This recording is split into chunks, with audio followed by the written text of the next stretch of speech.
ઓમ શ્રી ગણેશાય નમઃ. શ્રી કૃષ્ણ શરણમ મમ. જય શ્રી કૃષ્ણ. કનૈયાની પ્યારી ગોપીઓ, આપ સૌનું મારી ઓમ ડિવાઇન કથા યુટ્યુબ ચેનલ પર હાર્દિક સ્વાગત છે. આજે હું તમને પુરુષોત્તમ માસ કથાના અધ્યાય 15 માં આવતી કથા કહી રહી છું, જેનું નામ છે ગરુડનું વરદાન. સુદેવનું તપ જોઈ ભગવાન વિષ્ણુએ વરદાન માંગવા કહ્યું.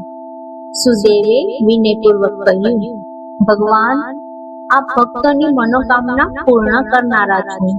મારે સર્વ વાતે સુખ છે, પરંતુ પુત્ર વિના મને મારો સંસાર સૂનો લાગે છે.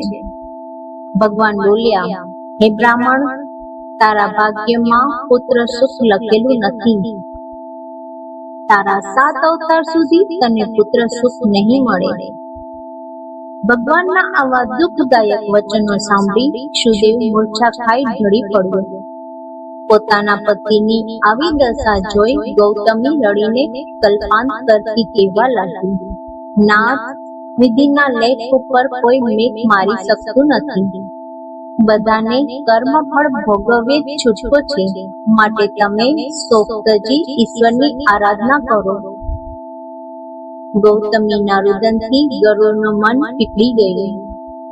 પોતાના સ્વામીનું અપમાન તેનાથી સહન થયું નહીં, તેથી તેઓ બોલ્યા, મહારાજ, ક્ષમા કરજો. આપે બ્રાહ્મણને વરદાન માંગવા કહ્યું છે, તેથી બ્રાહ્મણે પુત્રની માંગણી કરી છે. તેની પત્ની પણ અપાર દુઃખી છે, માટે તેમના દુઃખનું નિવારણ કરો. ગરુડજીના વચનો સાંભળી ભગવાને સ્મિત વદને કહ્યું, હે ગરુડ, તું પણ મારું પ્રિય વાહન છે. તારી ઈચ્છા અનુસાર બધું થશે, માટે તારે જે વરદાન આપવું હોય તે આપ. ભગવાન વિષ્ણુની વાત સાંભળી ગરુડજીને આનંદ થયો.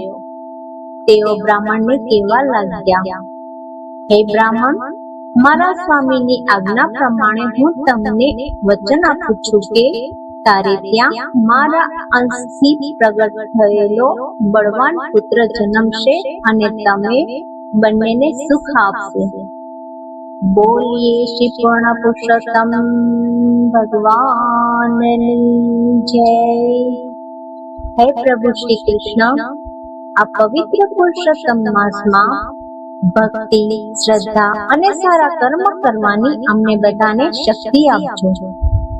જે કોઈ આ કથા શ્રદ્ધાથી સાંભળે કે કરે, તેમના તમામ દુઃખ દૂર થાય અને તેમના જીવનમાં સુખ શાંતિ આવે.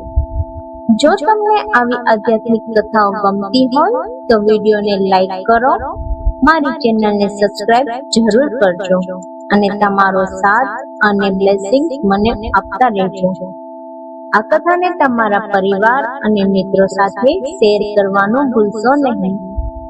તો ફરી મળીએ એક નવી ભક્તિપૂર્ણ કથા સાથે. જય શ્રી કૃષ્ણ. રાધે રાધે.